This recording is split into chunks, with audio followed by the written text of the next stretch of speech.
Nagiging usap-usapan ngayon sa industriya ng telebisyon ang umano'y pakikipag-usap ng All TV sa ABS-CBN para sa mas malawak at mas matatag na collaboration.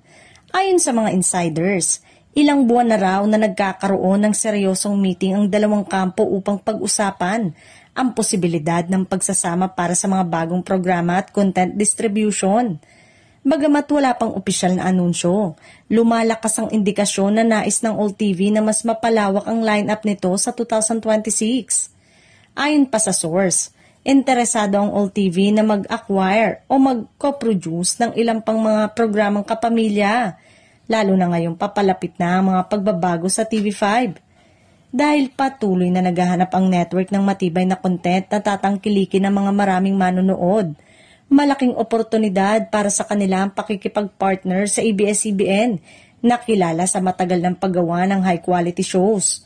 Kung matutuloy, ito ang magiging isa sa pinakamalaking tie-up ng All TV mula nang magbukas ito. Para naman sa ABS-CBN, nakikita raw nila ang pakikipagsosyo sa All TV bilang isang paraan upang mas mapalawak ang kanilang platform sa Free TV. Simula nang mawalan sila ng prangkisa noong 2020, mas naging agresibo ang network sa pagpasok sa partnership.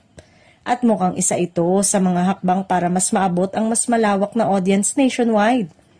Hindi itinatanggi ng ilang insider na malaki ang potensyal ng collaboration lalo na sa prime time. Maraming netizen ang nag-iisip kung anong klase ng show ang pwedeng lumabas na posibleng partnership. May mga hula na maaaring kabilang dito ang drama series, reality shows, news content, sharing o maging live entertainment. Ngunit kahit puro espekulasyon pa lang, hindi maitatangging nagdadala ito ng excitement sa mga kapamilya at maging sa mga manonood ng All TV na naghihintay ng mas solidong programa.